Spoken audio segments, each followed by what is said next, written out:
All right, so we've been talking a lot about narcissism, which last time Lacan hints that his theory of narcissism is broadly misunderstood by the psychoanalytic community. And part of that is that he says there's not been a proper understanding of his distinction between the imaginary and the symbolic.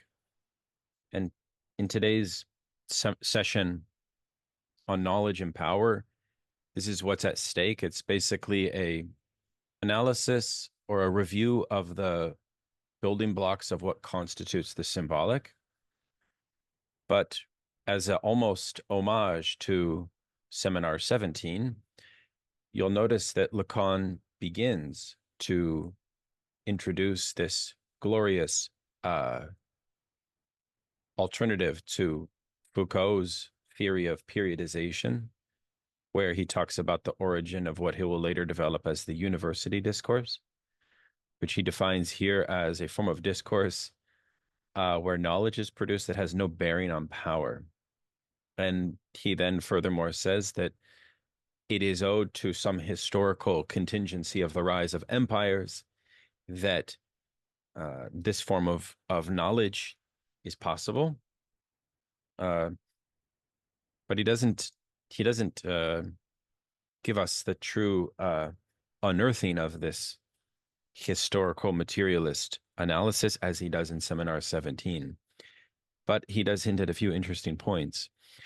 The reason that I think that narcissism is so central here is precisely because what Lacan is trying to push back against is this Kleinian object relations theory of narcissism that is founded on a particular conception of libido. He's also trying to push back against the Grunberg and the Schmergel conception of narcissism as formed off of this distinction between ego ideal and superego, right? Because you guys know, like in 1914, Freud develops in his paper on narcissism this basic notion that narcissism is basically a dialectic between superego and ego ideal. But then in like I think 1920, when he develops further reflections on the concept of superego, he renders this logic of ego ideal as no longer in a dialectical tension with superego. And the predominant structure is a double structure internal to the superego. I wrote about this in the third chapter to my book for the Paul Grave Lacan series. And I would just recommend, we're not going to go into it tonight, but I would recommend Balibar's wonderful essay on the invention of the superego if anyone's interested in that. But this is the milieu that Lacan is working in. And one of the distinctions that he makes here is, of course, that his theory of the object A must be understood as constituting a mark from the symbolic back into the imaginary, which marks the specular image of the body, right? And he has this notion of a reminder that he already had developed a conception of narcissism that is quite distinct from Freud's in this notion of the mirror stage. And he does a review of the mirror stage in some ways and reflections on its historical foundation.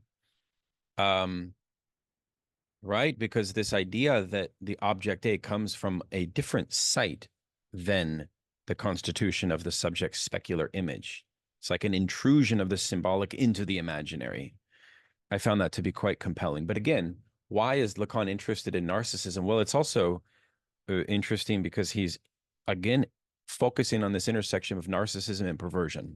And he's basically suggesting that the pervert is of interest to a theory of narcissism because the pervert is capable of putting the object A to work in a, like you could almost say, in a very robust way, right? So that is a sort of overview of what we're going to look at tonight. I think Foucault's in the background here. I think the reactionary Freudians are in the background here. I think an understanding of what the revolutionary subject of May 68 is all about is also in the background here, which of course reaches its kind of crescendo or highest point in Seminar 17 when He confesses to the students that they want a new master, they desire a new master, and they will get one. So all of that should be read in line. And I just was excited to get an invitation to the Toronto Lacan study group. And I'll be giving a talk actually on what I've titled Lacan and the Desire of the Left. Because I really think now that after reading 16 and of course immersing myself in 17, that's actually this may be the peak of Lacan's greatest contribution to Western Marxism, these insights that we're reading. So anyways, that's some opening things. We also had a really nice meetup with Andrew. I don't know if he's here. No, he's not here. In Los Angeles, which was really cool, as well as Nick with the Vanishing Mediators podcast. That was really sweet to see them, and along with a few other people. Yeah, there's some really nice points in here. Again, I perceive Lacan here to be on the defensive, in the sense he's clarifying his positions. You know what I'm saying? But still, nonetheless, it's all very, very powerful and quite interesting. So let me share my screen and we can begin to read. So yeah, this disjunction between knowledge and power is very interesting because, again, as I read it, guys, Lacan is confessing that I need to do some more reading in history, which is funny because that's precisely what he brings out with such richness in 17, right? But that richness also, I think, should be read as an invitation to real historians and real scholars of history to supplement Lacan's theory of this notion that there was a disjunction at a particular time in pre-modernity, right? If you read Laurent, the Malarian Arik Laurent, who's a wonderful specialist in Lacan, he will make the claim that Lacan ends up identifying the origin of the university discourse with the empire of Charlemagne. Because it was in the empire of Charlemagne that you first have the bureaucratization of an academic caste emerge. And it's that bureaucratization which allows for a new transmission of knowledge that is no longer governed by like the master's discourse. Of course, because the master's discourse, Laurent teaches us, has its origin in the first Spartan military state, where you have a dictator, Lycurgus, right? And so Laurent suggests that Lacan already has a theory of the historical moments of the transition from various discourses. So I think we're getting a pre-analysis of those transitions here. So anyways, okay. Would anyone like to begin reading, perhaps? Yeah, I'd Lacan, love if you... to. I Oh, beat you to please, it. Yeah. please. By the way, it's nice seeing everyone. Anyways, I'll just get on with it. Please. So yeah, chapter, what is this? 29, knowledge and, or 19, knowledge and power, or meeting 19, however you want to call it.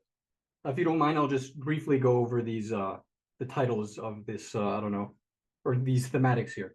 The disjunction between knowledge and power from 1 to 1. Object A appears when we count. Big A takes the form of little a. Anicliticism revisited. Phobia as a central hub. Anyways, I'll get on with it. Anxiety, as I said once upon a time, is not without an object. What did, quote unquote, not without mean in that formulation? It simply meant that, corresponding to anxiety, there is something that is analogous to what is said to be objective on the basis of a certain conception of the subject. Not without does not designate a specific thing that is analogous to the subject, to the object, pardon me, which anxiety, according to psychoanalysis, signals in the subject. It simply reveals that the thing is not lacking. It thus presupposes the fact of lack. Now, as I highlighted at the time, as soon as we mention lack, we presume that a symbolic order has already been established. What is a symbolic order? It is more than just a law. It is also an accumulation of things that are, moreover, numbered. It entails things being in their place, or it is an ordering, an arrangement. if we define the real as the abolition at the level of thought or thought out abolition of symbolic material, it can never lack for anything. An animal that dies owing to a whole series of perfectly adaptive physiological effects that we cannot in any way call hunger, for example, even if it spells the end of the organism as soma, is lacking in nothing. It has enough resources in its territory to measure or to pace out its so-called mortal decline. A cadaver is also something real. What forces us to conceptualize the imaginary is the effects by which an organism subsists, since something must indicate to it that such and such an element outside of itself, in the environment, in the Umwelt, as they say, can be absorbed by it, or more generally, help it stay alive. This means that the Umwelt is no more than a sort of halo or double of the organism. That's what we call the imaginary. A whole facet of the Umwelt can, of course, be described in terms of correspondence between the organism and its environment, without which the organism could not survive for even an instant. The category of the imaginary undoubtedly implies in and of itself that the Umwelt can fail, but its failure still does not imply that anything is lacking. It is the beginning of a series of effects by which the organism wastes away, as I said earlier, taking its Umwelt with it. It dies along with its mirage, which may very well be what we call, although we don't know why we do so anymore, the epiphenomenon of the aforementioned hunger. Up until that point, everything thus boils down to various levels of the structuring of reality. In order for lack to appear, it must be said that something is missing. In order for something to be missing, there must be things that are counted. From the moment that there are things that are counted, what is counted has effects on the order of images. These are the first steps of episteme, or science. The first, quote unquote, copulations of the act of counting with images is the recognition of a certain number of harmonies, musical harmonies, for example, which serve as a model for all harmonies. It is here that we can observe lacks, plural, that have nothing to do with what in harmony are simply considered to be intervals. There are places where something is missing.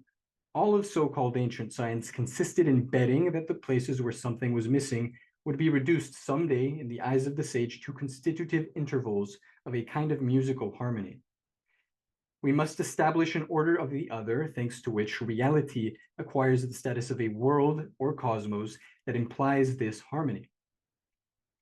This is this is so comparable to Foucault's conception in the order of things of the episteme of the Renaissance period, which not only played on that harmonic conception of emptiness and so on, but also played, therefore, on this conception of imagination qua infinity, which is actually, when I was reading Foucault's book, a way for me to understand how you had an effervescence of intellectual imagination during the period of the Renaissance, precisely because the epistemological rules allowed for metaphor and signification to go on ad infinitum.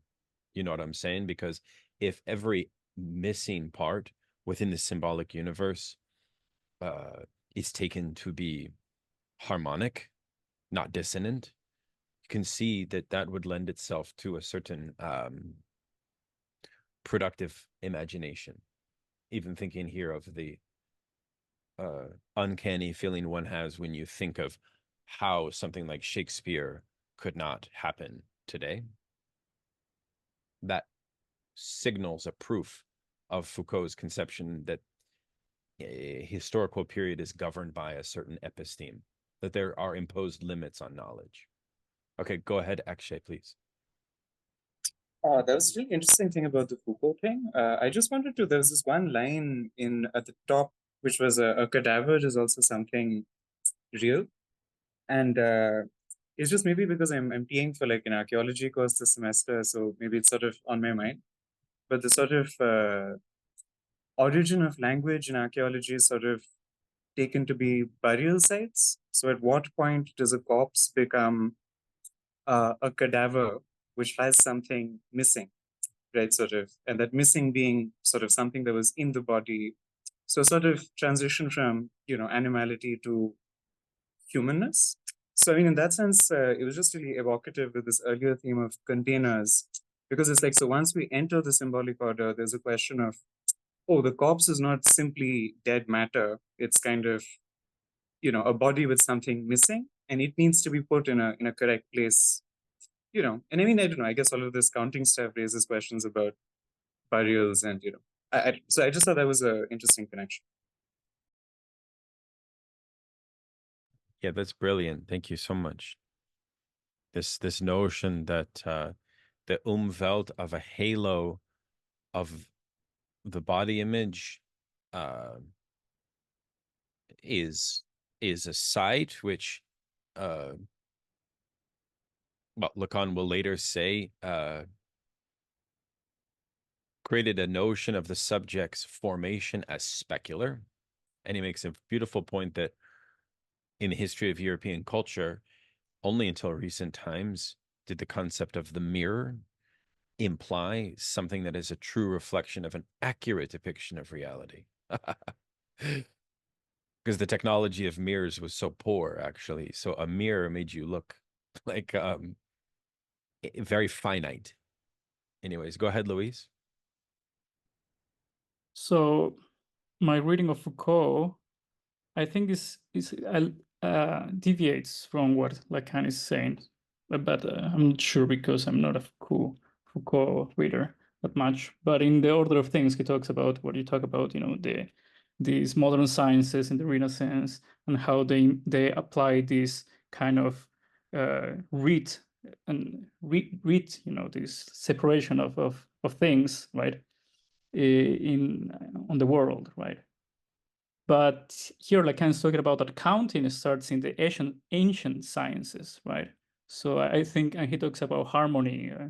But what appears to my mind was, you know, how the Greeks use music, and with the start of music, they start to understand mathematics, right? So I think there is a difference between what Lacan is saying about counting and what Foucault thinks about counting as separating things, you know, classifying things in the Right. modern sciences, right? Yeah, no, true. Yeah. No, yeah. Well, in the order of things, this notion of counting is really ushered in following the really concurrent to the emergence of the capitalist world system. So yeah, no, you're right. It's two different things, but the point I'm trying to say is that there's a certain ordering of knowledge that is that accounts for negativity or emptiness or lack that it can be put to use. And it is interesting because Lacan is saying that something changes, which I think also, of course, the point at which this changes is tied into the Pascalian period of the birth of capitalism probably as well, where for the first time object A can be quantified. Might have Also, some link to that. I mean, if we read it with the Foucauldian eyes, right, of how he describes the order of things, Foucault also mentions the ancient world when there is this harmony between the, you know, the signifiers, right? The heavens and the earth are kind of, you know, united, right? And maybe this is how Lacan is thinking about power and knowledge, as there is this union and there is a split in, I guess, in the modern sciences, right? Like like Foucault talks about how, for example, the ancients saw gold, and they make these analogies between gold and the sun, and how that's how they thought that gold was, you know, magical and, you know, important. Excellent. Thank you, Louise. Matilda, please. I thought the Umfeld was interesting. Like I Googled it and tried to understand like a little more about it. I guess I'm taking this description to be like, I guess what appears in the imaginary, and I'm wondering about like the rooms that he talks about, like that there Freud measured out like a room or something. Like we had the camera obscura last reading, which is like a room. And then like Freud's supposed to introduce this perhaps this other room, where he measures it out. Lacan is interested in it, and I just get the sense of this as like some sort of imaginary room that we imagine our like subjectivity to be, but isn't the essential one. Yeah, that's a good point. I mean, he's talking about, in that instance, Freud as the originator of what he will call the discourse of the analyst, where what Freud's room discovers is, let's call it, the capacity to isolate the function of the object A, which only the discourse of the analyst can properly achieve. Mm. And so I think furthermore that room must be the room of the clinician, which Lacan refers to as the room in which each subject is submitted to status of being a patient, because what is exchanged is a certain type of speech, which itself produces a new sort of knowledge. Because I think that the theory of what's going on here is that that Freud develops a new knowledge. And I think the other way to say that would be using that metaphor of room. It is a very interesting metaphor. I'm not sure that Lacan uses it ever again. I had a little hard time following it, but I found it interesting. Well, I think I can't recall off the top of my head exactly where, but he does refer to rooms in other places, specifically with regard to the university discourse. And he talks about it in terms of like, maybe even jokingly, as topology, like it's just four walls with people inside of it. And I think he's like,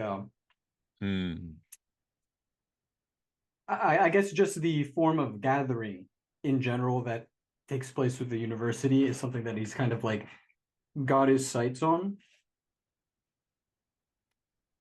Yeah, I feel like So specifically with regard to like a sort of discourse such as like the logician's discourse, within which nothing symbolic is transmitted. So there's no guarantee of a transmission of technique, rather just a production of a new generation of thinkers.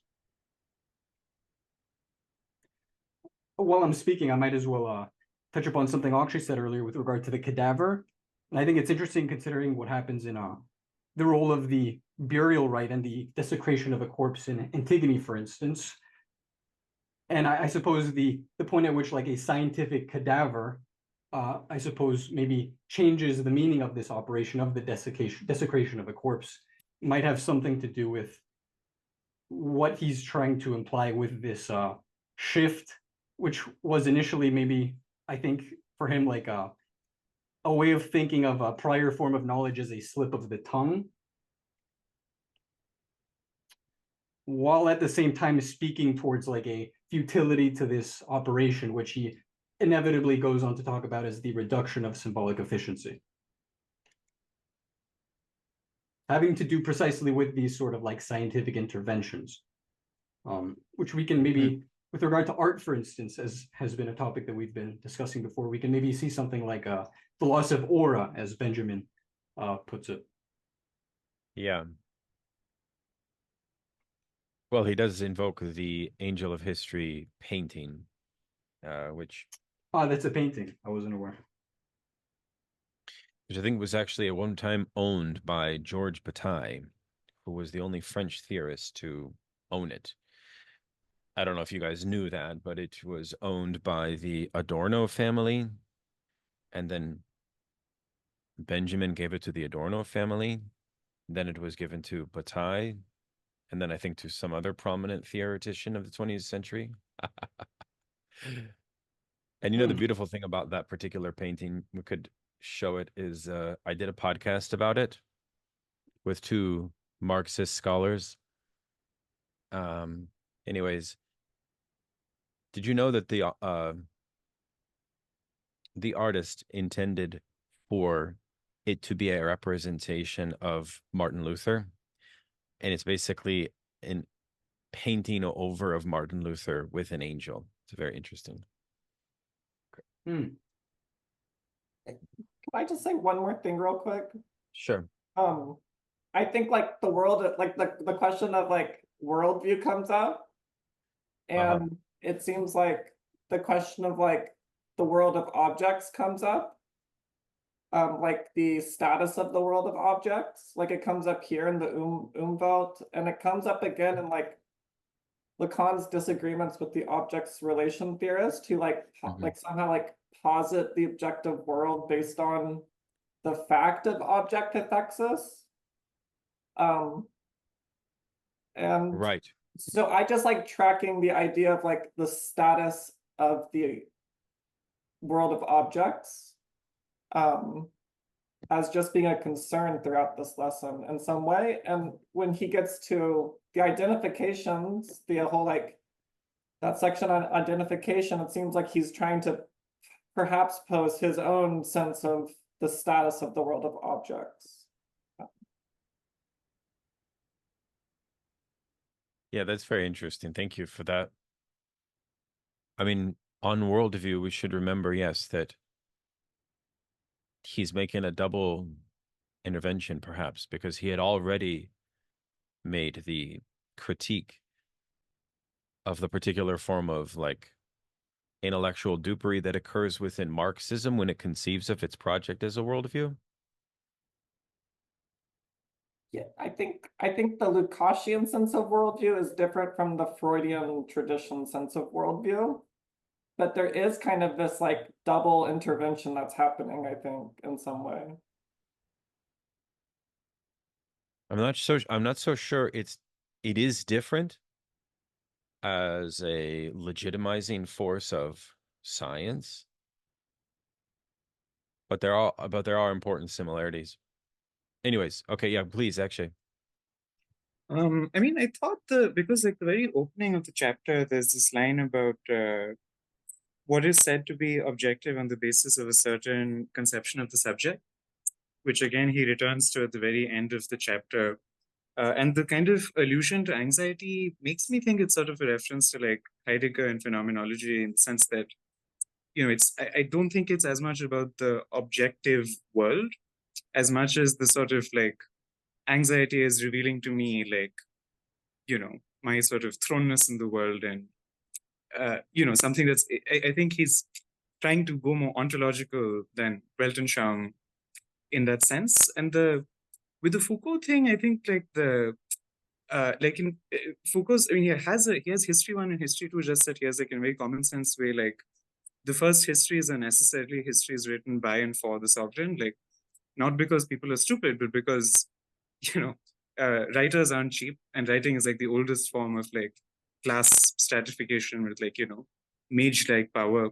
So like sort of in the sense that the only texts that are allowed to circulate are those that proclaim kind of history without any dissensus, like without any conflict. And then the break in modernity is this kind of like introduction of a counter reading of history, right? That you always already read history 1 suspiciously. So like there's no more naive readings of history that are possible. You have to engage in historiography. You have to pay attention to how people are, you know, doing the reading of history. Like in a in that sense, I think his argument is that there's a certain naivety that's like no longer possible after. Yeah, totally. That's exactly right. But as it pertains to knowledge and power, Lacan does put a large emphasis on the very material class formation of like a bureaucracy that is codified with a social function that is designated to reproduce knowledge. That's university discourse, right? Which again happens in the Middle Ages. But it's a class formation first. anyways, I it kind of like eats I its own would tail. I would historicize university a little bit, because in the very next, on page 257, where he's talking about, think about the fact that these lectures are open to the general public. This is not guild knowledge, right? There's already a notion of the public and information that should be out there. Like, I mean, what I mean to say is, I'm sorry, I'm kind of losing my train of thought. But I mean, I think like there is a sort of, I mean, with the very notion of like an encyclopedia, like kind of Yeah. like that these aren't like sort of guild knowledges that are like hoarded, right? We're already in a world where this information sort of circulates, Yeah. right? Which was No, already, I that's think, true. because of the split, because it's like the sort of Machiavellian imagination of it is like, of course, knowledge exists to serve power, right? Like, who else but the prince would have access to knowledge, right? But whereas the university, as this sort of 16th century modernist ideal of enlightening the public, I think occupies a slightly different role. Right. Right. Yeah, I mean, not to mention the fact that the whole context of this seminar is occurring right at the moment in which they are trying to establish an alternative university from the French system of academic meritocracy and so on. So, anyways, okay, yes, so Luis. So the topic of Heidegger is very interesting because I think it shows a similarity, but at the same time, difference between what Lacan is saying. Because for Heidegger, there is this ontological difference between the ontic and the ontological. And the ontic is, the knowledge about things, right? Beings. And anxiety is this feeling that, let's say, remind us about caring about being, right? So get us closer to the ontological to care about being, right? So the difference here, I think, is that in the ontic is about this notion of counting, right? Is the separation of beings in a mathematical way, and this is why Heidegger criticizes, the Socratic philosophy, But Lacan, what Lacan is saying is that this anxiety is the object A is not on the ontological, but within the counting, right? The A emerges within the ontic world, and not as Heidegger in this in his reaction against modernity, claiming that we should go back to this being that we can say is not missing, right? From a Lacanian point of view, Heidegger will say that we should come back to this being that is not missing, right? In which there is no counting. Yeah, this I guess is this is also bound up, Luis, then with the Lacanian maxim that it was derived in stark distinction to Heidegger around the fact that the affect of anxiety is the one that does not deceive, which I believe is the opposite position to that of Heidegger. I suppose that might have something to do with it. That fact that anxiety is locatable from within the symbolic as a form of lack. So yeah, okay, all right. Who would like to read on? Matane, you've done such a wonderful job. I mean, it's if you have the energy. Yeah, absolutely. I love repeating lens. I believe I was at "this was done." Is that correct? I think so. Okay, maybe I'll read just one paragraph back. It's pretty short, just so we can kind of get caught up. Please. Yeah. It is here that we can observe lacks that have nothing to do with what in harmony are simply considered to be intervals. There are places where something is missing. All of so-called ancient science consisted in betting that the places where something was missing would be reduced someday, in the eyes of the sage, to constitutive intervals of a kind of musical harmony. We must establish an order of the big other, or big O other, thanks to which reality acquires the status of a world or cosmos that implies this harmony. This was done as soon as there were in this world of adventures and concrete events said to be historical, emporiums and storehouses where everything has its place, its range. Emporiums and empires which have existed for quite some time, we are not the ones who invented them. emporiums and empires are the same thing, and they run parallel to and prop up the conception of ancient science that is, in short, based on the following, which was accepted for a long time, that knowledge and power are the same thing. He who knows how to count can divide up and distribute, and he who distributes is, by definition, fair. All empires are fair. If doubt has been raised about this recently, there must be some reason for it. Our times attest to the horizon of what has occurred, owing to something the sages of old did not want to admit is no longer a prodrome at all, but a blatant rip. Namely, that discordance has broken out between knowledge and power. What excuses the fact that I continue to open these lectures to the general public, despite the fact that they are addressed in theory to psychoanalysts alone, is quite simply the following. In order that things not drag on discordantly for too long, with everything discordance brings with it by way of strange mumblings, repetitions, and absurd collisions, we must name this distinction, define in what respect it operates, and not think we are going to fend it off with some sort of momentary power inversion by saying, for example, that everything will work out because those who were oppressed up until now will start exercising power themselves.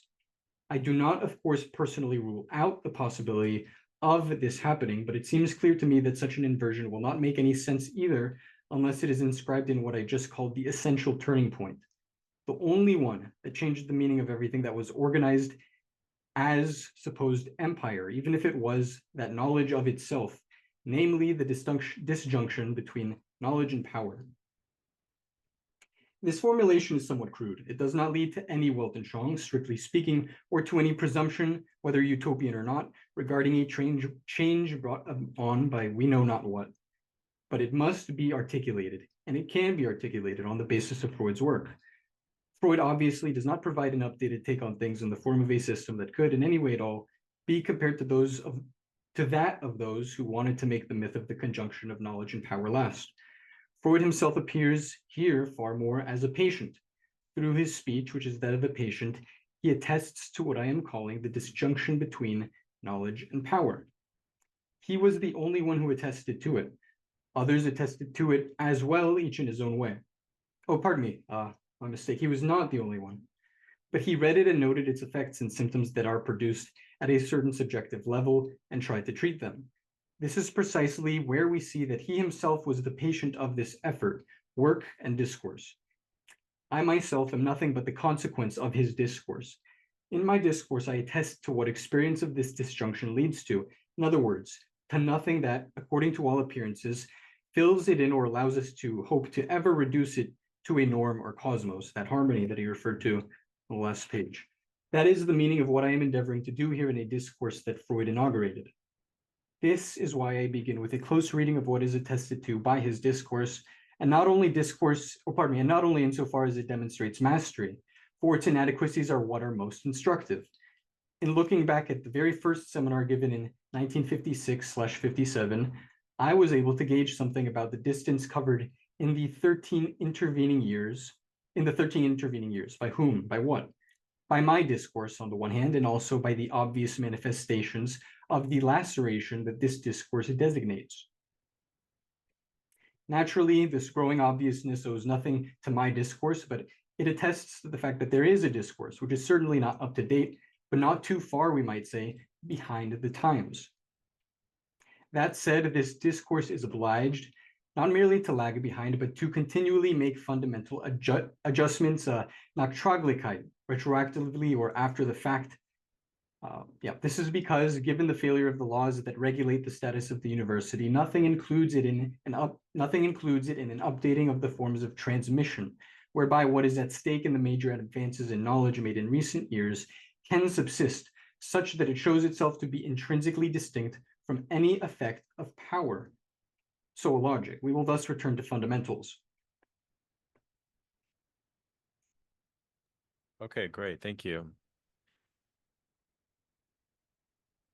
So again, as I said in the beginning, my reading of this, and I want others to perhaps offer a different reading, is that the disjunction between knowledge and power,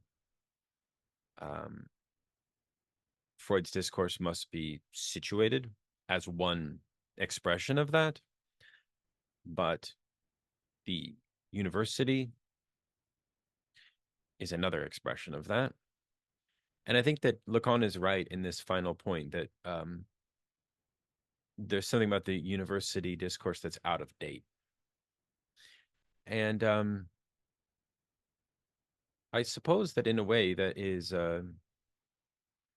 interesting to me, because later, as Lacan really formulates his theory of the university discourse, he says the affect that it propagates is a feeling of shame for its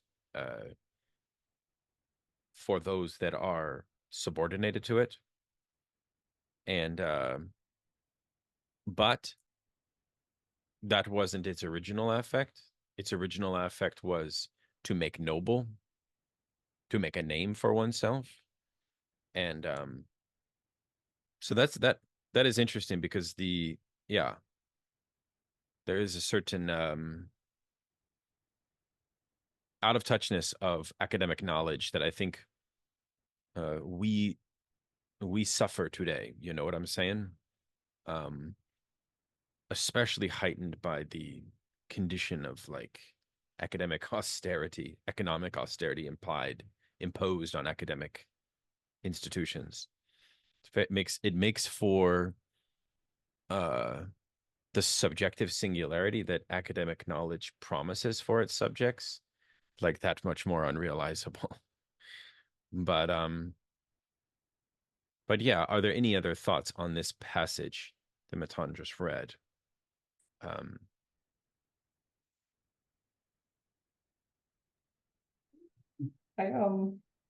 just wanted to remark on maybe like the just the fact that like whatever sort of understanding here towards the disjunction is like kind of a scientific perhaps disposition towards an object, or it's not going to lead like to a Weltanschauung or any presumption regarding a change brought on.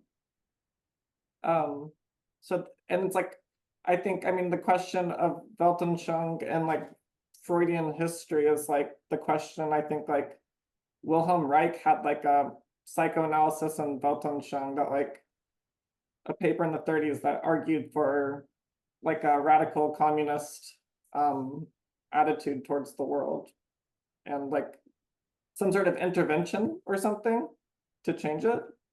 Whereas here there's like this kind of scientific objectivity or something towards the situation.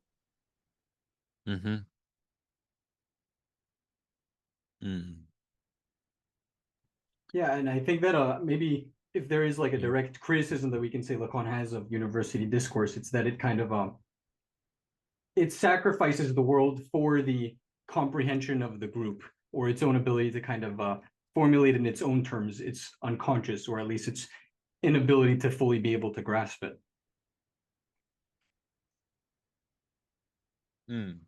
Oh, pardon me.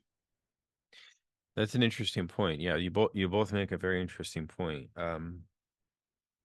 At some point, we should pull up the matheme of the university discourse to see what particular form of subjective division is deprived to the subject. And to my recollection, I think what it is basically this sense in which the university discourse is it's sort of premised on the production of a knowledge object that, as Matan said, is actually in the service of knowledge qua knowledge, or sort of, you know, the project of universal knowledge itself, or something like that.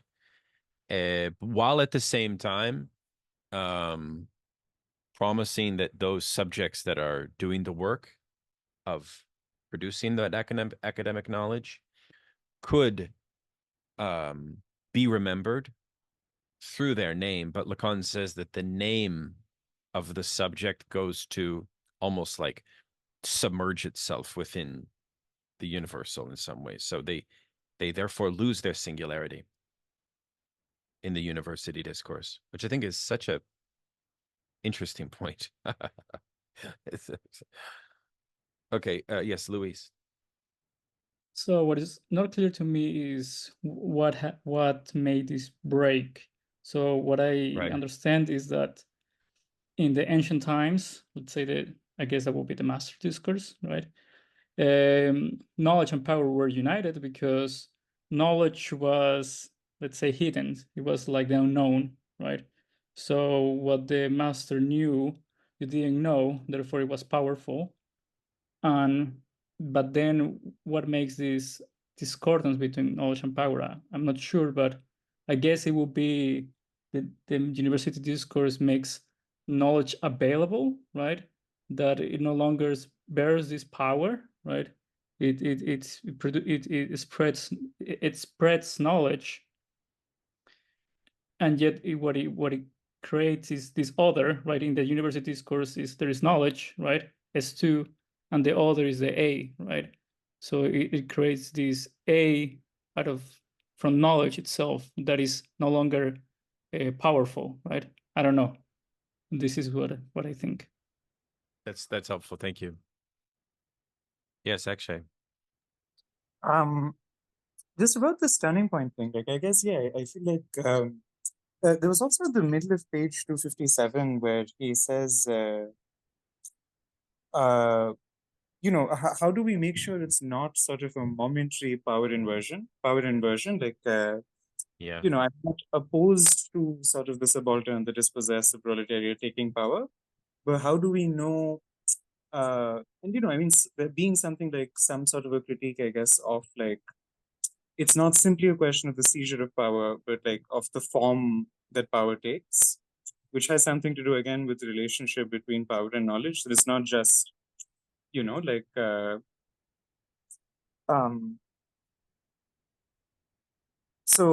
I mean, I don't know, like at the question of like, how is, I mean, if we're thinking about it again historically, like from empire to nation state, it's not as if universities are like more transgressive than like the earlier patron scholars, like, that an emperor might patronize. But it's like I don't know, I mean, it both creates most aspiration in the sense that people can come to the university and make a name for themselves. Precisely that a broader swath of the population is now integrated to serve kind of, through the university discourse, the state, and kind of in connection with like to say that knowledge is no longer hidden and secret is a corollary of abstract labor, right? Like, I think it's quite a Marxist in the sense that when do you just educate people just so that they have knowledge? When there is an economic cause to do so that they may be put to work in the market. Now, the university, of course, is a contradiction between both, that the employability that it creates simultaneously with this like abstract dream of knowledge, which it constantly betrays, right? Like, so I think it is sort of that dialectic between both the promise of the university and its betrayal. Yeah, brilliant. Thank you very much for that. Yes, Matilda, please. I think Luis was in front of me. Oh, yeah, Luis, please. Yeah, sure. So I was thinking about the Roman law, right? That's the beginning of the civil law. And I mean, before the dictator could just, say, okay, this is the law, it was not written. But what happens when the law is written? You know how to cheat the law, it's not that powerful anymore, even though it appears to be powerful, it is written, right? When it's written, it loses its power. You know what is a law, and you know how to cheat it too.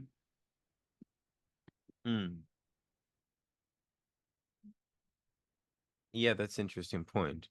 Yeah, that is interesting point. Yes, Matilda, and then we will go back to the text. For sure. I was thinking about this section and like the Chesapeake Schmergel texts and how like they kind of like pose like Freudianism like against ideology, and like ideology to them is like related to illusion, this like chasing illusion or like trying to return, like do the primary narcissism business thing. but it seems like he's kind of proposing right here this like kind of like I think Lacan is saying here in some sense that like Freudianism is against ideology or something like that. And that what the problem perhaps is this experience of the disjunction, like doesn't allow like Freud or Lacan's discourse to ever become like an ideology or something. That's very helpful. Yes. And it's about, yeah, so something that's kind of what I'm sensing here in some way. And that like he's kind of presenting his own fundamental lure or something that like leads perhaps to ideology or something. Yeah, this is a good point. If anyone has read the Freud or Reich text by Grunberger and Schmergel, it's striking because their argument is that contemporary movements of ideology on the left are kind of subordinated to what they call illusion.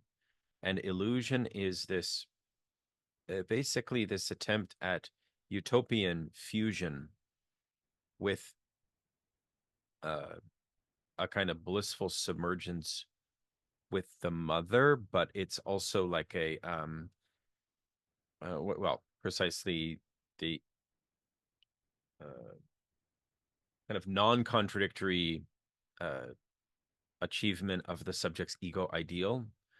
And anyways, when ideology fails, when it doesn't meet its mark, this promotes an aggressivity on the left, and then censorship, and so on and so forth.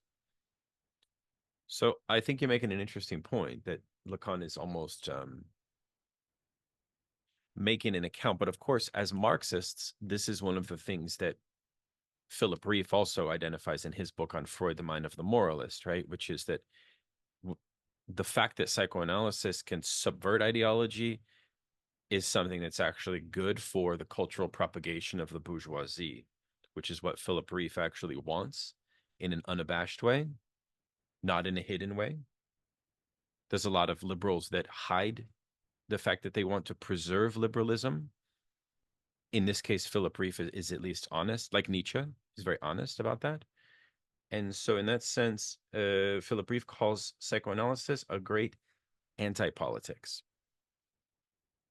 because it disables the power of ideology, is one way to say it, perhaps, Matilda, right? I find that interesting, yeah. But then if we read psychoanalysis that way, you could see a vulgar Stalinist would actually perceive psychoanalysis as quite hostile to Marxism, right? Because they have a positivistic theory of ideology in Marxism, which I myself in recent years am somewhat warm to that idea. I think we need more. I mean, Western Marxism has long abandoned a programmatic ideology or something like class consciousness, you know, this. Anyways, that's something for us to think about. Okay. Shall we go back? Okay. Okay. We'll give our friend Matan a break and I can do some reading, if that's all right. I'm going to read all of section 2 through to 3, just for the sake of time, if that's okay, because then we just have one final section, 3. Yeah, because I have to wrap at 8:30 p.m. Eastern. Okay. The term that I highlighted in 56 and 57 was focusing on the case of little Hans, where I was trying to decipher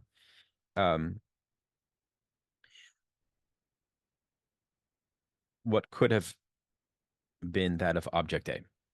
Were that seminar now to be published in extenso, going beyond the summary of it that came out in the Bulletin de Psychologie, entitled The Object Relation in Freudian Structures, which wasn't all that bad, by the way. The reader could check what I said for more than trimester in Freud's work, specifically his text called Analysis of a Phobia in a 5-year-old Boy. It's incredibly confusing owing to a labyrinthine appearance, and we see in it a sort of bumbling attempt on his part to spell something out. Freud goes around in circles, and in truth, what is the outcome, apart from the fact that little Hans is no longer afraid of horses? So what? Was the whole point of such a study to ensure that one boy, or even 1,000 little boys, be freed from something embarrassing known as a phobia? Experience proves that phobias don't take much longer to heal spontaneously than through an investigation of the kind that was carried out in the case of Hans's father, who was a student of Freud's, and by Freud himself. At the time, 13 years ago, I thus had to emphasize, spell out, and study the true stakes, which went well beyond the case, namely, what was being played out at every moment at the edge or border between the imaginary and the symbolic. It is there that everything got, in fact, played out. And I will offer a few comments about it in my remarks today. But let's begin anew from this point at which we must explicate the play of the three orders, the real, the symbolic, and the imaginary, as regards what was truly involved. It concerned the turning point that makes it such that we are all patients. Whatever misadventures and symptoms we each have, the turning point I designate as a certain disjunction between knowledge and power. Let us be crude and sweeping by positing somewhere what I earlier called reality, real. The way I described it, it is obviously of interest. I have not yet been to see it, but there is apparently a film by Louis Maillet about Calcutta. In it, you see a large number of people who die of hunger. That's reality. Where people die of hunger, they die of hunger. Nothing is missing. Why do we begin to talk about lack? Because they were part of an empire. Without the necessities of that empire, there would not even be a Calcutta. There would not have been a concentration of people in that area. I'm not enough of a historian to know that for a fact, but I accept it because people say so. Modern empires let their lack show precisely insofar as knowledge has grown in them to a degree that is undoubtedly incommensurate with power. Modern empire is such that wherever it spreads its wings, this disjunction comes to, in the name of which we are given a motive. Famine in India, that incites us to subvert or overhaul something the world over, to finally do something real. In order for there to be a symbolic, we have to count to at least one. For a long time, people thought that counting could be limited to one, to the one of God. There is only one God, the one of empire, the one of Proculus, the one of Plotinus, which is why there is nothing wrong with symbolizing the field of the symbolic here by this one. The one is not simple, of course, and progress was made when it was realized that it functions as a numerical one. In other words, that it engenders an infinite number of successors, on condition that there be a zero. I am sticking here to the exemplification of the symbolic by one of the best established current systems. At whatever level of structure we situate this counting in the symbolic, it has effects in the imaginary, which I defined earlier as the register in which the reality of an organism, in other words, a reality that is entirely situated, is completed by an Umwelt. What my discourse proposes, and it is up to those who rely on it to put this formulation to the test, is that counting has the effect of making what I call object A appear at the level of the imaginary. And we see in figure 19.1 here, the appearance of A owing to counting. Okay, and that is within the imaginary, by the way. Now, one image plays a special role in human beings, the specular image, which is at the core dimension of what we call narcissism. We know, moreover, that this does not make man into such an exception in the realm of living beings, for in many other animals we find at certain levels of their behavior, of what is known as ethology, animal mores, images of an apparently equivalent structure that are similarly special and that play a decisive role in their development as organisms.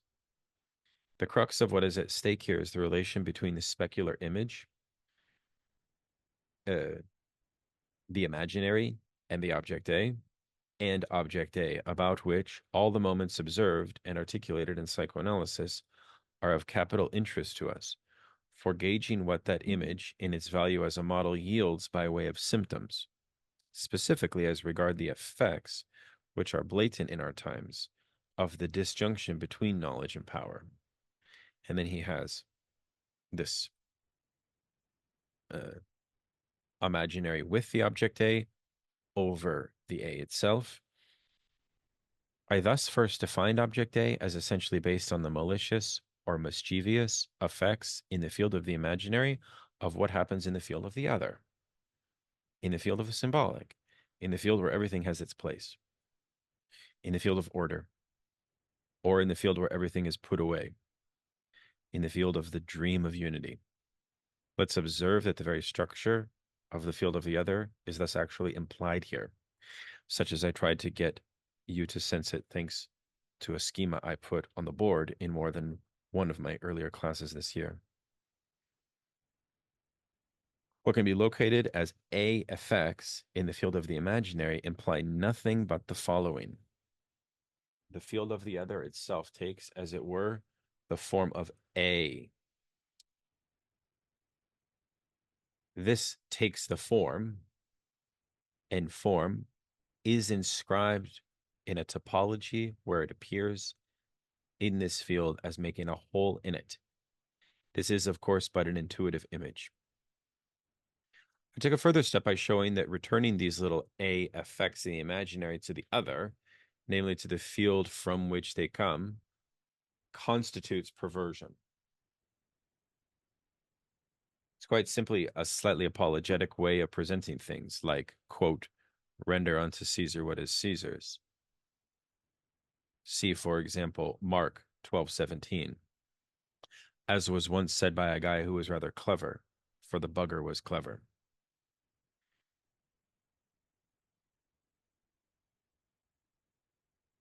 To return A to the one from whom it comes, that is, to the other with a capital O, is the essence of perversion. I find it striking, nevertheless, that in saying things like that, what I say is accepted, as though I were cutting into butter with a chainsaw.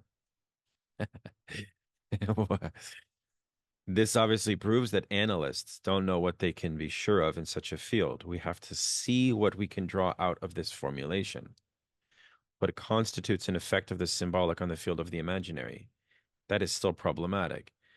Yet we cannot doubt but that it concerns the subject, since we make the subject into something that is inscribed only on the basis of an articulation of the other's field. With one foot out and the other foot in, let us try to recognize the face of the subject at stake here. Okay, let's discuss this.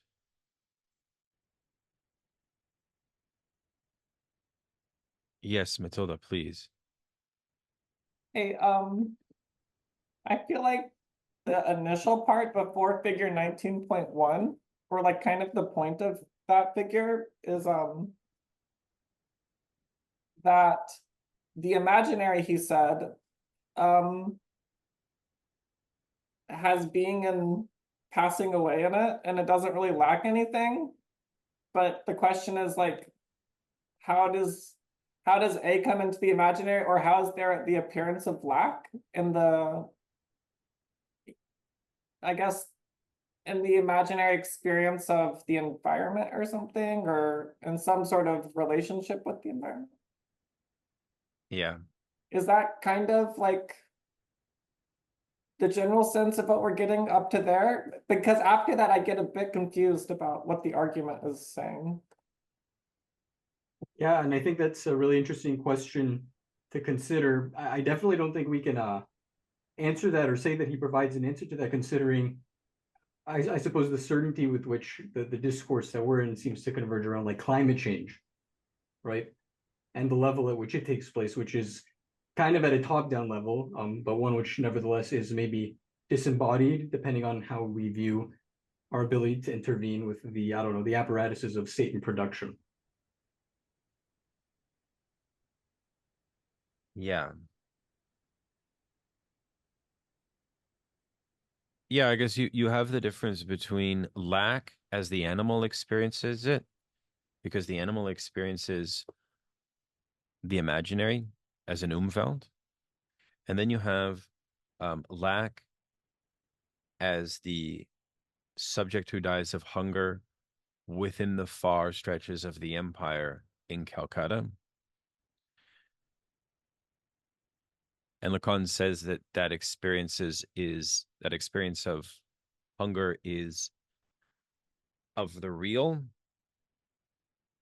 But I was actually less certain about that example and how it relates to the nexus of the imaginary and the symbolic. Like, in other words, yeah, maybe Akshay, you could jump in on I this. think, so I think you're completely right in terms of the the connection with the animality versus human lack. Mhm. I think here he's kind of saying this real is a semblance. Like, I mean, it's not as if it's not real, but that said, like, it's pointing to the incommensurateness of knowledge with respect to power.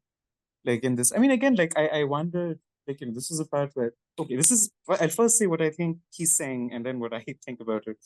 I think what he's saying is that there's a sort of incommensurateness between knowledge and power in the sense that in an earlier, in say knowledge one, when knowledge and power are unified, the myth of knowledge, it isn't possible for knowledge to say anything that disagrees with power because, it'll lead to sort of instant execution, one would imagine. But like here, there is this space to sort of critique the empire, but without a kind of effectiveness to it, like without a kind of, oh, we know something has gone wrong, but we don't have the sort of potency to do something about it, right? Like that said, like then I wonder if this is like a sort of, I'm thinking about the history of third world Marxism, which is in fact the attempts to do something about it, right? So sort of, which I wouldn't dismiss as purely these like imaginary, So I don't know. I'm also quite confused. Yes, thank you very much. That makes sense to me, because then he concludes the session, or the section we just read, with a focus on what kind of face is the modern pervert, right? Who like is capable of identifying and bringing the object out. Sort of the pervert is the one who can well, I guess what does the pervert do to the object A, right? They return the A to the one from whom it comes, right? They follow the dictates of render unto Caesar what is Caesar's.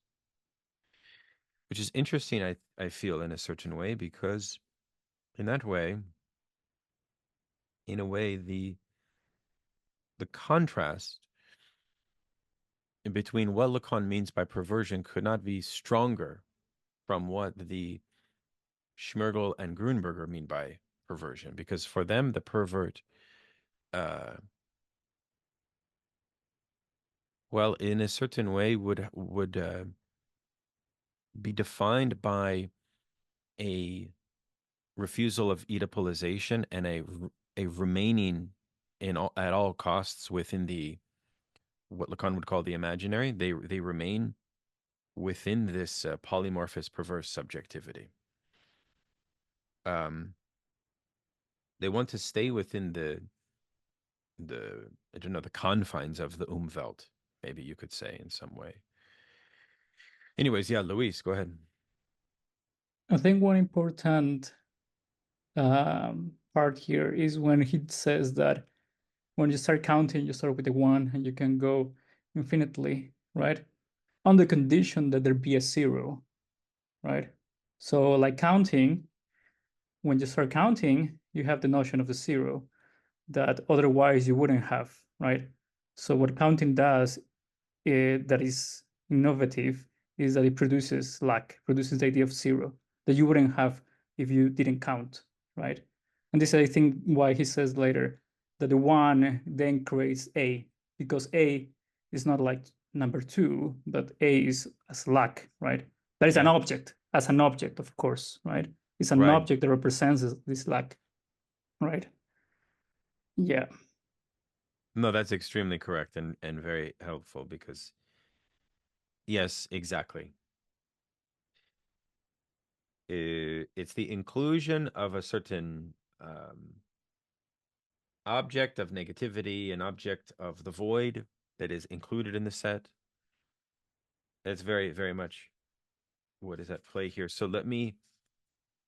Okay, so I do want to actually read now because Matilda very quickly, and then we'll go to 3. I was gonna point out that diagram 19.1a, like it could be thought of as the increasing sum of the Fibonacci sequence.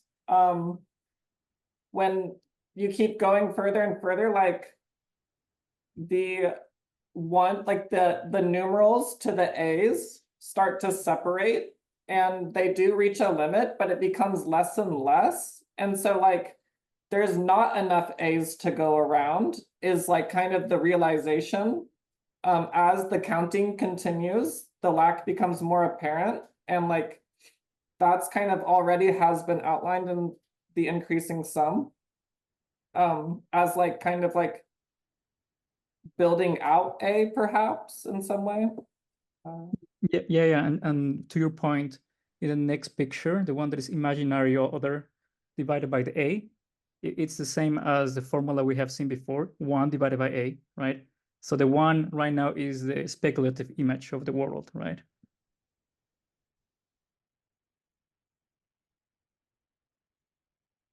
Yeah, that's correct.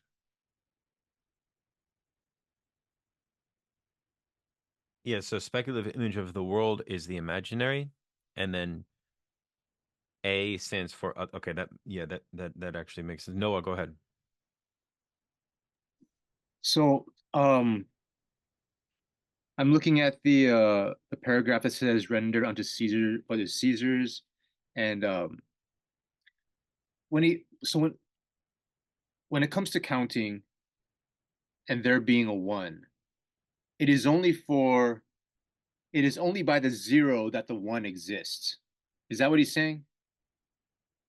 That it is only by the 0 that the 1 exists.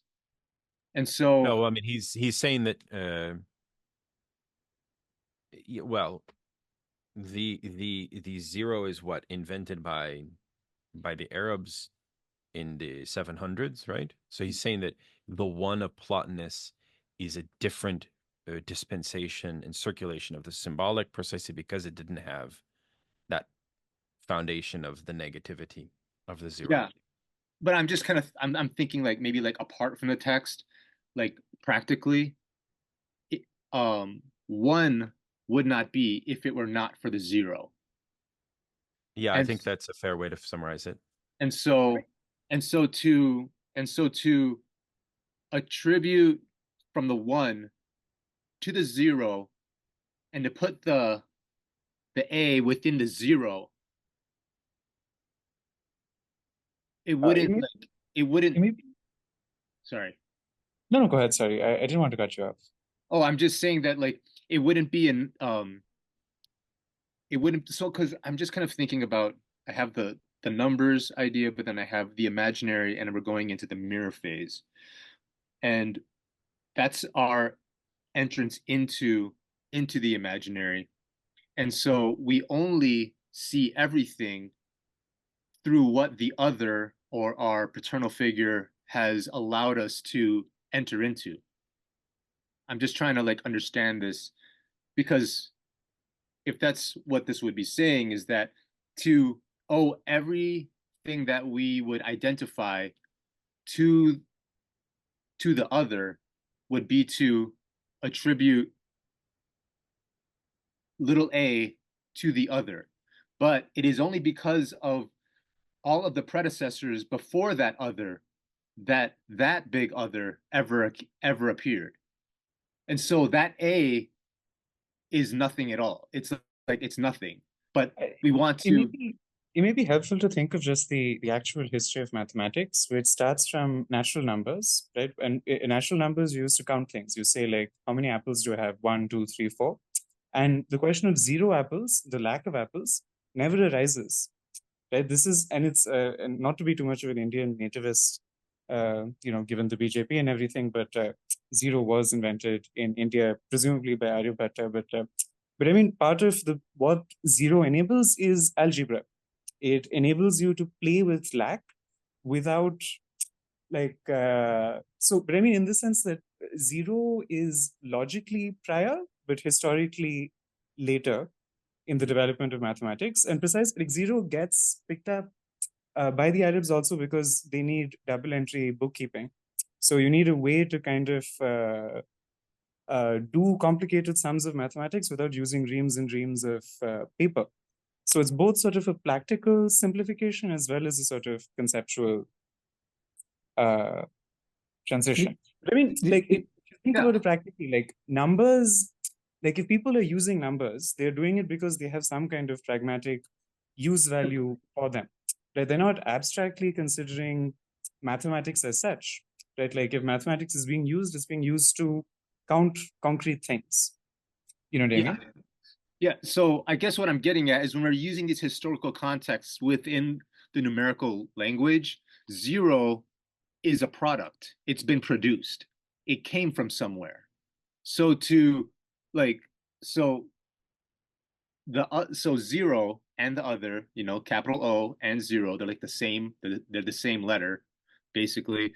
Is that this other is just a production from a sequence of other productions and sciences throughout history, which makes attributing zero or the other as some sort of special thing isn't anything. Like it's just another repetition within the sequences of historical production. Like we can also see, I mean, even though the Greeks didn't have the number zero, already Democritus had the idea of the void, right? That for the atoms to exist, there need to be a void that pretty much separates one from the other, right? So they had to invent the zero. No, I didn't say they invented zero, but they had a notion of emptiness, of void. But all numbers have to be invented, right? They are necessarily concepts, which doesn't make them entirely unreal or sort of, but nonetheless, they are concepts, right? They didn't fall out of the sky. Yeah. So I guess that's very interesting when it comes to, if we look at the mirror phase and what that whole process is within a subject entering into what is it, the symbolic or whatever. But it's like that other, that parent that gives us all of our language, of our ability to identify anything, has just regurgitated its whole process of language that it's basically been given throughout the processes of history. And so I'm just wondering, like, it just kind of it deflates the entire idea of this big other. But because but in the case of the pervert may attribute the specialness of this other, as this source or this thing that like deserves to be elevated or glorified, but it's just not. It's a repeat of like other, I don't know. I don't know. I guess maybe I'm overcomplicating it or something, but. No, you're right. I mean, like Zizek claimed that Stalin was pervert, like because he embodied the state, and it was different from the monarch, who was just like in the old master discourse was just a face, but it was not the knowledge of of the state. The pervert, unite the two of them. Mm-hmm. Okay, thank you. Yeah, that's a good point. That actually hits the nail on the head for me. In a certain way, Lacan is because you see, in the traditional Freudian view, the pervert, as I mentioned before, is rejecting of the norms. In some sense, the pervert is opposed. Well, Wilhelm Reich's theory of power was so total that he, thought that like a utopian communist society would eradicate almost like the core, like normative ground of power in some ways. Whereas, and that would fall in line with the sense of perversion, precisely because his theory of the subject is one that would basically be refusing of symbolic mediation, right? Or rather, like, would be refusing of the Oedipus complex, or refusing the working through of that process in some ways, preferring to remain uninfluenced by it. But in this version of perversion, things are a lot different, it seems to me. It's a very different conception that Lacan's giving. Is it okay if we read this last section so that we can finish? Is that okay? If anyone has it in front of them, they're more than welcome to read. I can also read if you guys prefer. It's up to you. Let me see if I can pull it up. Yeah, okay, there it is. Anybody wish to jump in on this? Yes, I could read. Please, Aaron, yeah. Okay. Freud began, long before I did, to measure the dimensions of a certain room, the darkness of which is far less easy to ascertain than the darkness of the room I mentioned last time, the one that served for over 2 centuries as an optical model. Freud explored this room several times. We need not be surprised that he gave us different names to the same things he found there during various excursions. But what we need to recognize here is the precise value of one of the terms he proposed. Freud talked a great deal about love and took nothing about it for granted. It's not because it went to the heads of those who followed that we needn't resituate things at the level from which he began. As regards love, he distinguished between anaclitic and narcissistic relationships. Since in other realms he juxtaposed object cathexis to cathexis of one's own body, the latter being referred to as narcissistic cathexis, people thought they could erect on that basis some sort of wild speculation of the communicating vases type, according to which object cathexis in and of itself proves that we have left ourselves behind. Con est sorti de soi, that where one is out of oneself or coming out of oneself, out of itself, and that we have invested our libidinal substance properly. Object relations theory is based on such wild speculations, and I discussed it 13 years ago when it was still topical, along with the whole myth of the supposed oblative stage, also characterized as genital. What Freud says about anaclitic love as being propped up on or leaning against, un appui pris, the other, gave rise to the development of a sort of mythology of dependency, as though that were what it was about. It seems to me that we can better grasp anaclitism by correctly defining what I situate at the level of the fundamental structure of perversion, namely, a certain play said to be perverse of little a, by which the other status is ensured by being covered over, filled in, or masked, and which is found in all sorts of effects that interest us.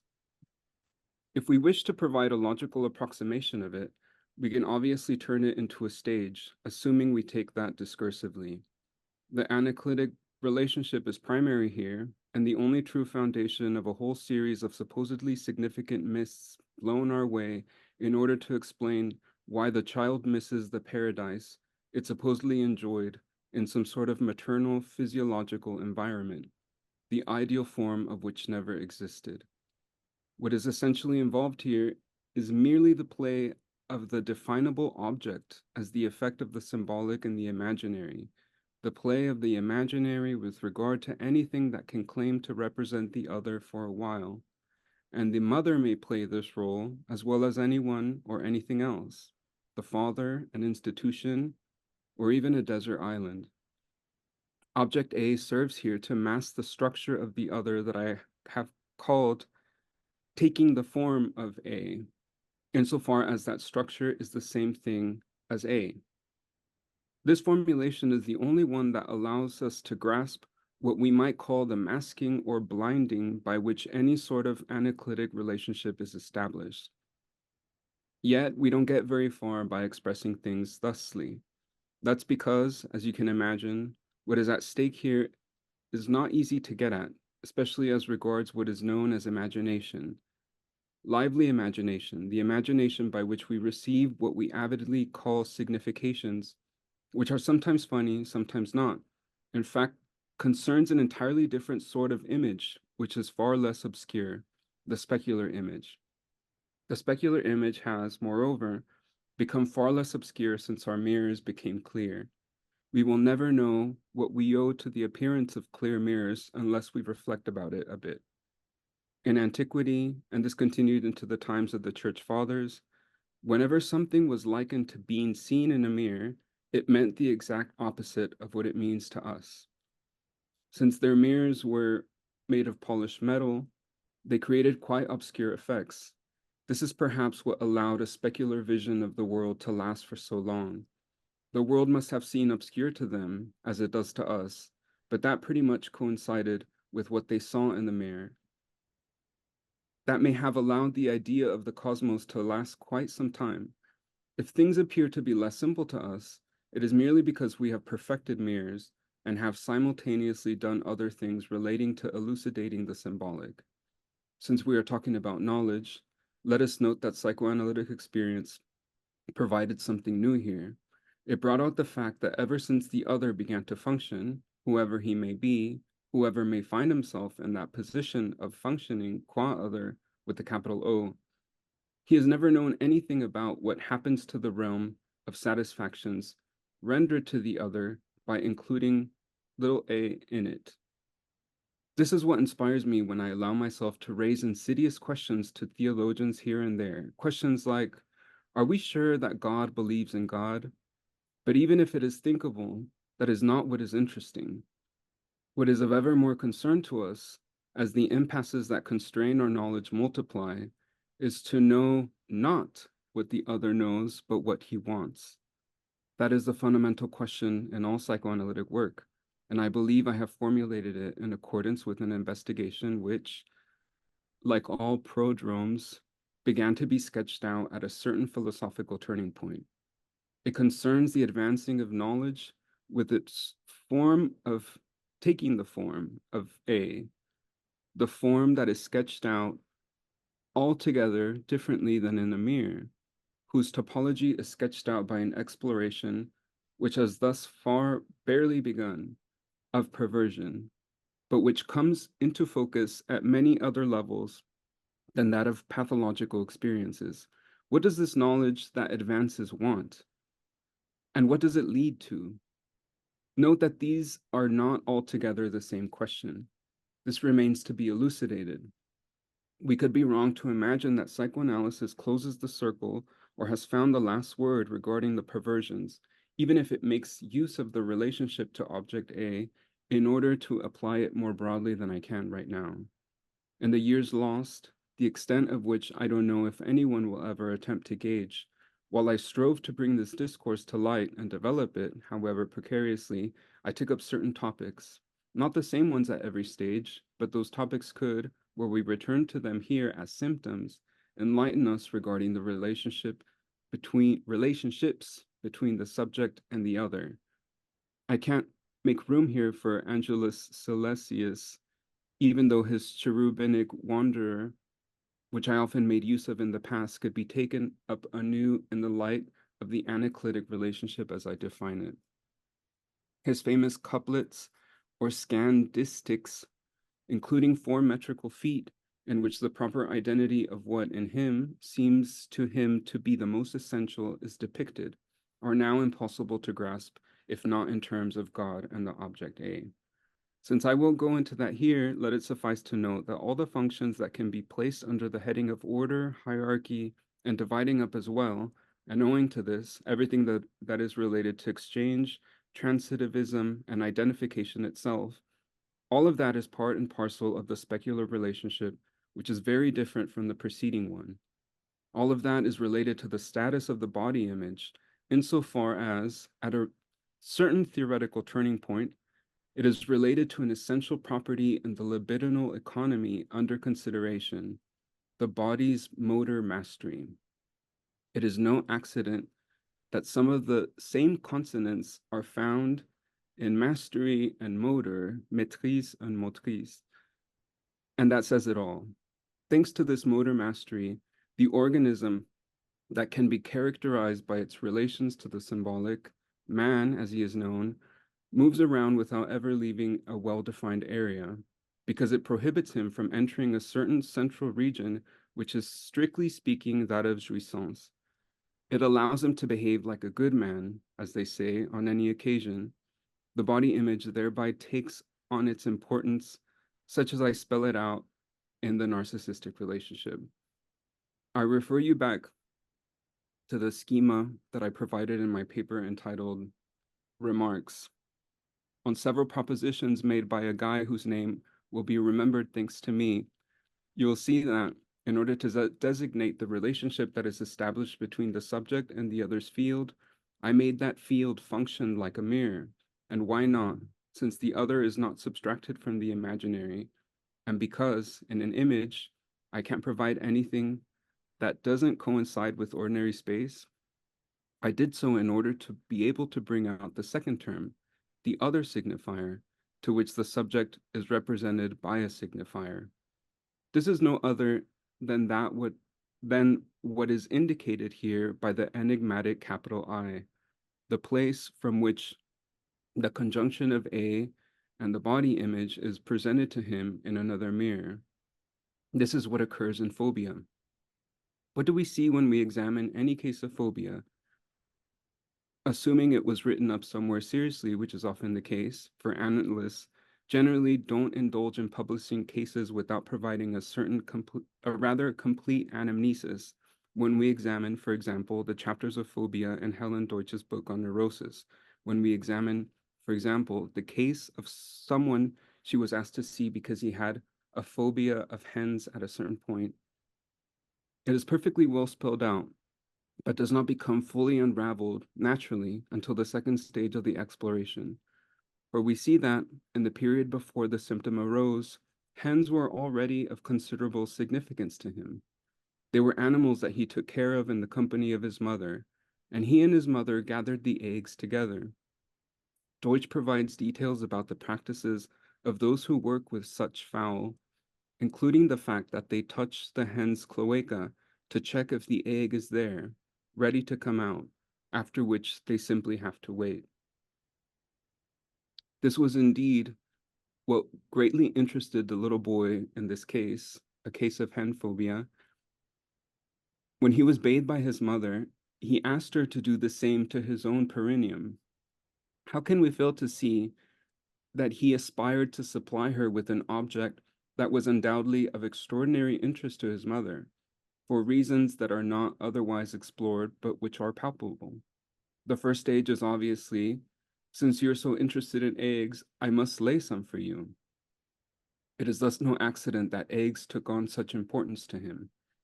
If it is possible that object A can be involved in this manner, it is clearly in the sense that there is a demographic facet, so to speak, to the relations between subjects, which implies rather naturally that what is born is situated in the place of an egg.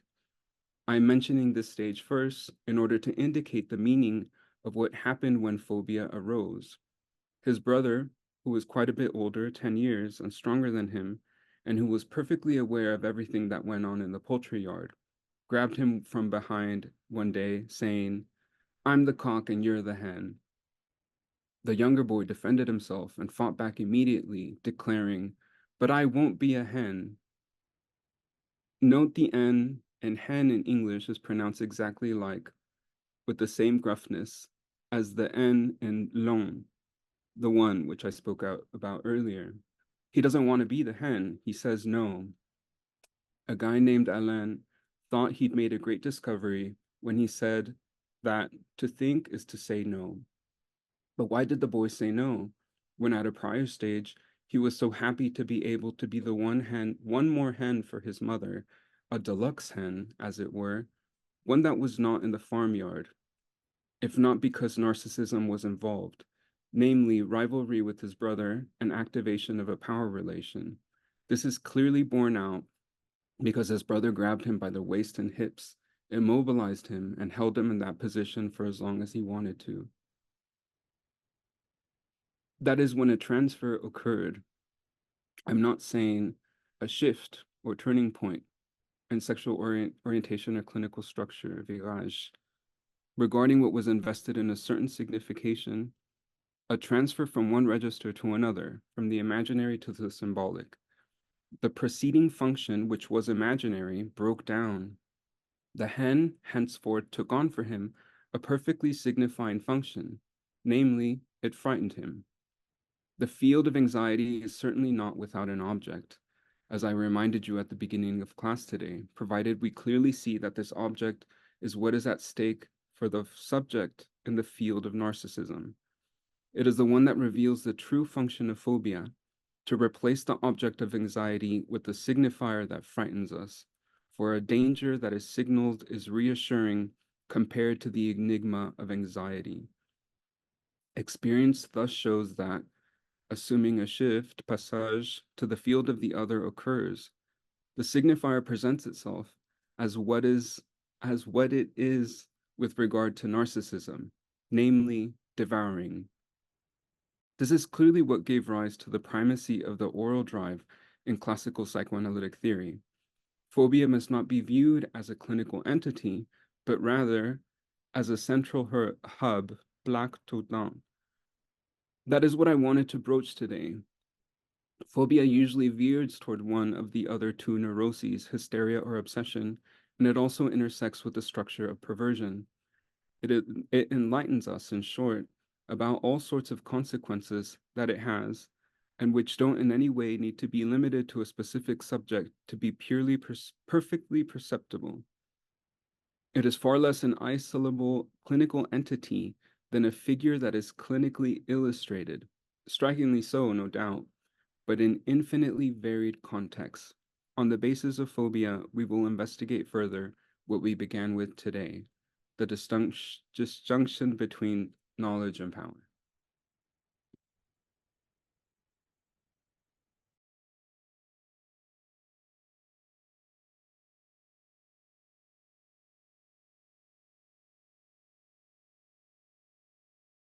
You're muted. Honey. What in that section? Sorry about that.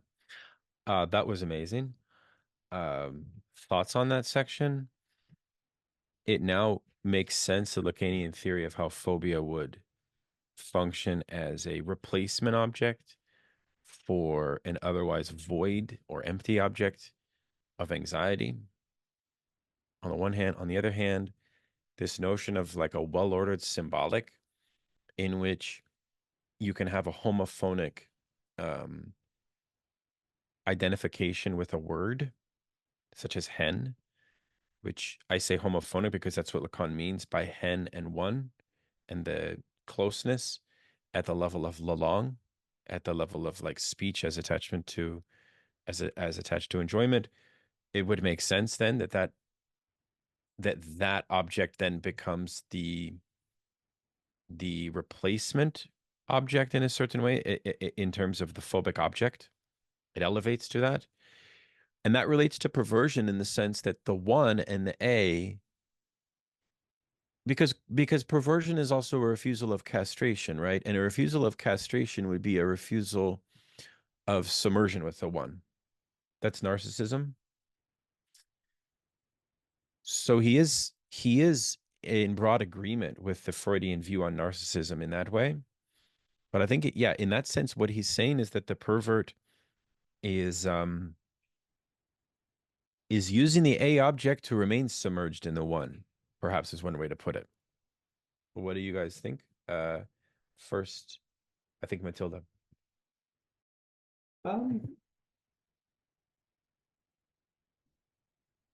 Yeah, I feel like this is related to like the object relations critique. It's like they posited the other or something in kind of like a vulgar way, and I feel like Lacan wants to like say how like his symbolic and imaginary are kind of like producing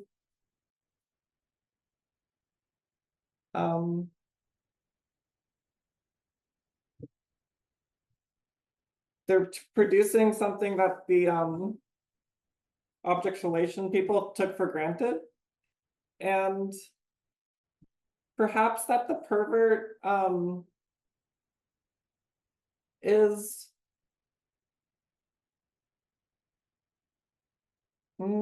like propping up the other in a way that the object's relation people are, or something.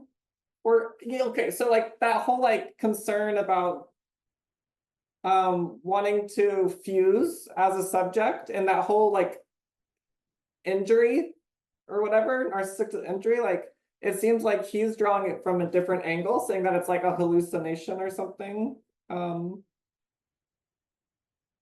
And for I don't know, I'm just I was taken in by that part in the section, and I don't know.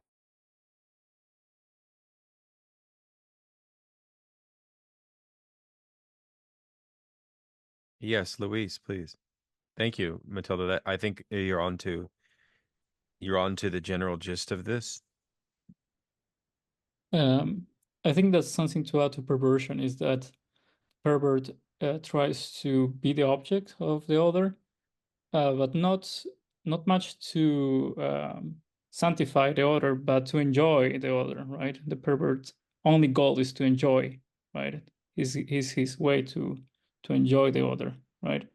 And my question is still, I mean, I had problems with this section because first is about, he starts with anxiety, then we move to power and knowledge, and then we go back to anxiety, but I don't see how the phobia, I don't see the connection. He doesn't make a good connection. Of course, he says that we will see later, right? But he doesn't make a good connection between the phobic object and knowledge and power, right? Like how is this how is phobia affecting knowledge and power? Yeah, I think it's through the hen example, right? Because in the hen example, his point is that there's a historical precondition for this particular phobic object to emerge as an effect of this ordering of the symbolic. You see my point? That's what I see him to be.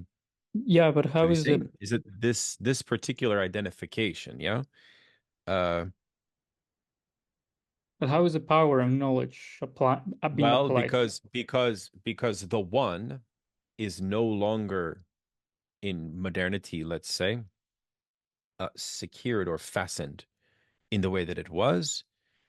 So this identification is a sign of that slippage, of that disjunction of knowledge and power, of the disorder, of the fixity of the symbolic, perhaps would be one way to put it. That's how I'm reading it. Perhaps, Aaron, you might have another view. I'm not sure how to formulate my thoughts, but going off of what was just said, and in that last section where he's saying that you could sort of make different words from the same consonants, so like motory, mastery, but then even the empire, emporium, and maybe even in French, like knowledge, power, savoir, pouvoir, because they could be taken as nouns, as knowledge and power, but it could also be the infinitive of the verb. So knowing and pouvoir, like in Spanish, poder would be like to be able to, or being able to do. So in a sense, maybe the pervert knows how to do. The case study in the last section, I read it a few weeks ago, but Ferengi, I think it's in the first volume, has a case study called The Little Chancleteer, and it's about a little boy who's obsessed with birds, specifically chickens and cocks, and loves drawing them, pretending that he's playing with them, and he reenacts this scene of where he kills the bird. To sort of shorten the case study, at the end he gets caught masturbating by the governess, and she says, like, don't do that, but it's natural if you do, like all boys do that, but you shouldn't do that. And he very angrily says, like, no, that's not true, my papa doesn't do that. So in a sense, he was like reenacting this. I think the translation is something like he wanted to be the only cock of the roost. So sort of like, yeah, enacting this repressed, I don't know, image of the father that he's observing and with these animals mating.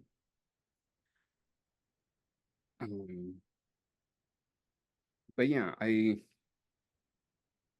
I'm still having trouble understanding this, like when he says all empires are fair, and in the French and in the Spanish it's just. So like fairness and justice have a certain similarity, but it could also mean that they're, they have their accounts squared, or they Right. like they're fair in this kind of economic sense. So the mention of Calcutta and the extent of the empire is sort of, I guess, always going to produce these symbolic imaginary results. Yeah, the true function of phobia is to replace the object of anxiety with a signifier that frightens us. For a danger that is signaled is reassuring compared to the enigma of anxiety. So yeah,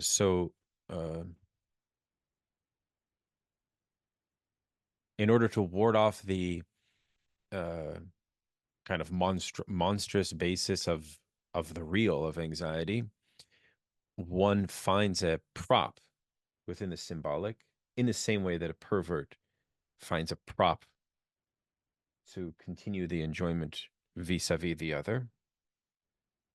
I think he's just drawing out kind of a homologous psychoanalytic function that occurs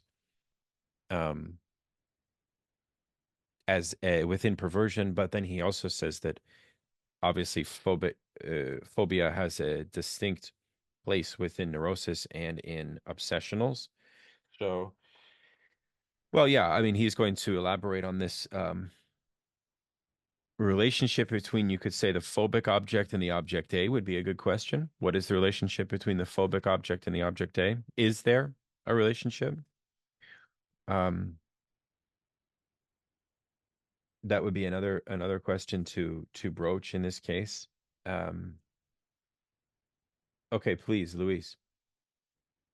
So in the example of the Hans, right, he has with the traumatic moment, right, is when his brother tells him, "I'm the cock and you're the hen," right? And then he said, Lacan makes this analogy between the hen and the one. So if we follow that, he will be the one, and his brother, the cock, will be the object A, right? Like the cock. Yeah, it works perfectly, right? He's the cock, the object A, the phallus, right? So, but there is this violent attack, you know. So I wonder how is this knowledge and power, especially in this violation, right, of of the subject that creates repression, right? How is how is the subject's repression introduced at the moment of introduction in society? Is comes from this violence, knowledge and violence, power, right? Just some ideas. I don't know. What do you think about that? No, that's an interesting. It's an interesting point, but if power seems to be quite far afield from what Lacan is pinpointing here, in terms of the, the new order of the symbolic, right? Well, but there is The a there is a demand made by the child. I don't want to be the hen, as opposed to maybe like in a really straightforward sense, really just like confronting about like the sexual impropriety that was just committed, which obviously I don't think we could expect a child to have the lack of naivety to kind of do that. Yeah, and then Lacan also says that with this interaction, there was an activation of the power relationships of the rivalry with his brother, right? So almost like the subject with the specular image, like the rivalry aggression that originates from this duality. Yeah, I mean, it's basically the child is simulating the mother father dyad, and is choosing to refusing castration. It seems to me, whether that's a common structure of phobics is something that I'm not exactly clear on, but I think that is what's at stake here, especially because, yes, egg is object A and hen is phobic object. Go ahead, Matilda. I was just wondering if I could try to like weave in the talk on motor mastery into the conversation. And what struck me about that was it kind of sounded like the Umwelt of like the human world in some way. That for a speaking being, perhaps like he says like a very strange thing there that like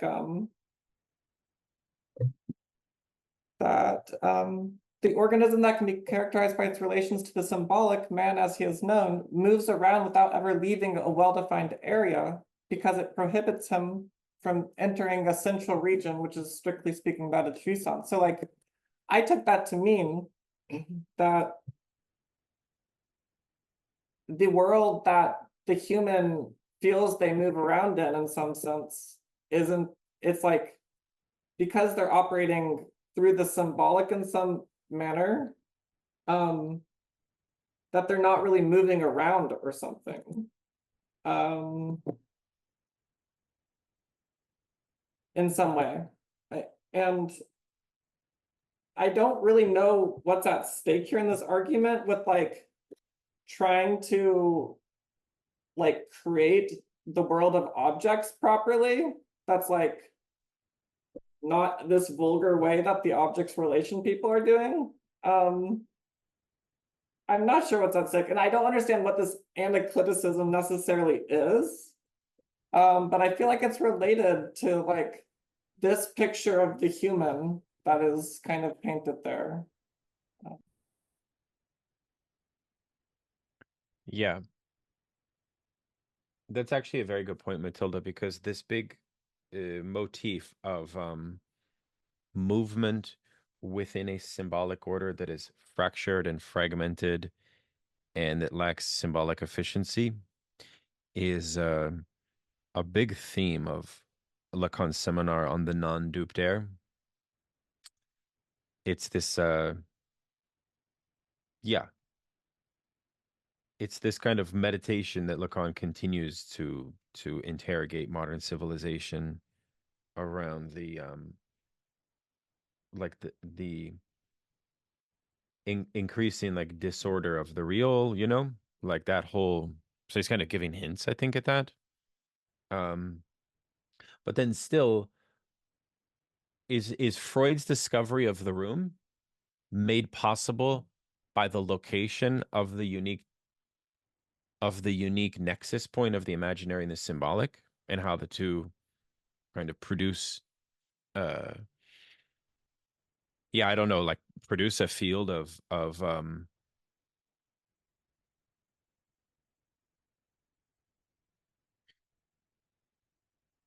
produce a capacity for us to see psychic objects, maybe is one way to put it. Go ahead, Aaron. Yeah, I'm also interested in that that term, anaclitic, and I know Laplanche takes or gives it a big importance. I think he calls it like a repressed concept, because it appears in the essay on narcissism, and I mean Right. it's a problem for translators, because anaclitic is one of these weird Latinisms from the standard edition, like cathexis, which I don't know. There's a whole debate on that, but even its translation into French, I think it's like Anlehung is the German, and in French it's translated as like étayage. But that whole, because if I'm remembering correctly, it's something like it's that the drive like leans on the instinct, and it's this it's when the subject's like motricity is also being formed with the drives, and maybe like a non-sexualized way, or in a way that could be potentially sexualized, or right, there's the mention of the oblative stage or the genital stage. So I'm interested in looking more into that.